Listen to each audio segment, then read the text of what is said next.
Hi, welcome to Anchor Reviews. This is Tyler from Anchor Reviews, and this is my review on Batman Cape Crusader. And this show was meant to be on HBO Max, but then it got shelved and then picked up by Amazon to stream on their streaming service, Amazon Prime. And the story basically takes place in the world of like 1930s, 1940s Batman, very inspired heavily by that era of Batman, at least the early Batman comic books, as well as the rest of the DC animated universe that ran from the early 1990s to the mid 2000s.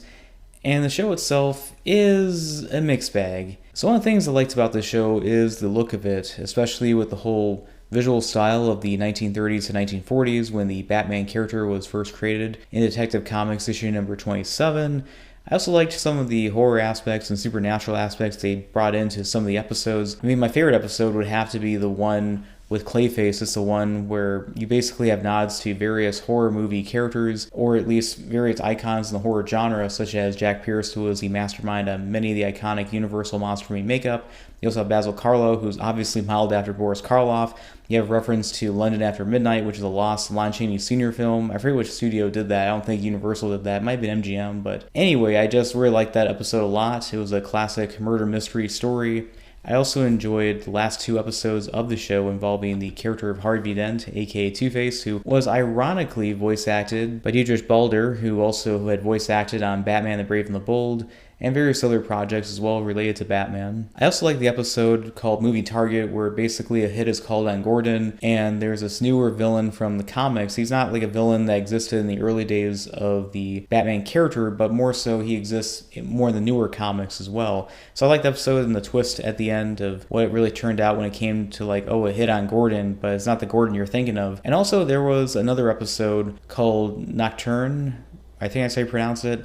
So it involves this vampire girl voiced by McKenna Grace, and it's an episode idea that they had for Batman the Animated Series, but because of censorship at the time, they ended up not doing the episode. So this time, Bruce Timm kind of reappropriated that rejected episode into this one. So I'm hoping if the show gets another season, I'm hoping we get more episodes from like Batman the Animated Series that were rejected, and then reappropriate to this would be interesting and really cool to see that. I also like the style, of course. I've already mentioned before the heavily influence of the comic books of the 1930s, 1940s, but I also liked how it was kind of like the 1930s, 1940s when it came to like crime, mystery, noir with the opening credits of the show, which I liked. I also, of course, liked Hamish Linktar. Sorry if I butchered that name, as the voice of Batman. In a way, it kind of reminded me of the voice actor of Batman in the Batman Year One movie, which I admit I didn't really like it at first when I first watched that movie. But looking back at it, I'm like, this is actually pretty good. It's underrated. And I think it's one of the most faithful adaptations of any Batman graphic novel. I definitely recommend that one. And also, I mean, people were kind of talking about the design of Alfred Pennyworth,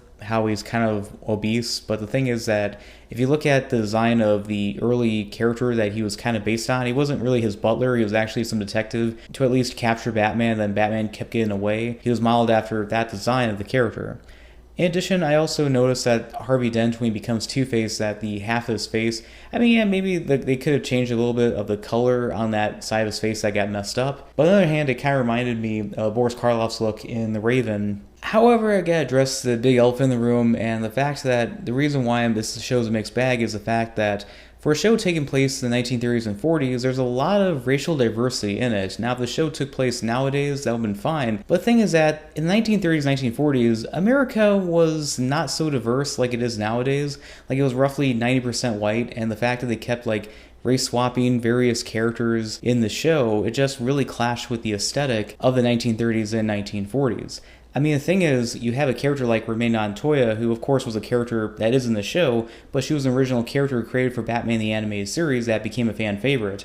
Or better yet, in The Batman, you had Detective Bennett and Detective Yen, who were diverse characters, but they were original characters in The Batman, and people liked those characters good enough, and they worked as characters because they were new. But this is just pure laziness where they just race swap various characters for just a checkbox of diversity, which is not how you make a show or even create characters that way, where you just hijack an existing character. I mean, I'm not surprised that they did this because Matt Reeves, who was involved with the show, also race swapped Commissioner Gordon in the Batman movie, and also you got J.J. Abrams as well on the show as well. I mean, we know that he's not the best when it comes to being the best creative type in terms of not just making movies, but even developing TV shows. He just got some lucky breaks here and there. So as for Batman Cape Crusader, it's just the first season so far. I'm not going to give a rating for it because of the fact that it's a show that's still in the works right now, and this is just my basic thoughts on the show.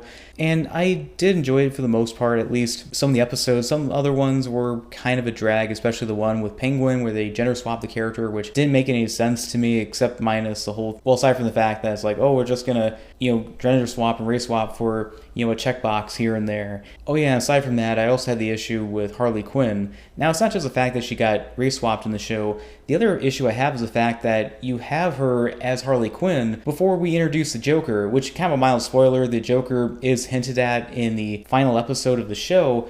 But it's kind of odd because the fact that Harley Quinn's origin is tied closely to the Joker.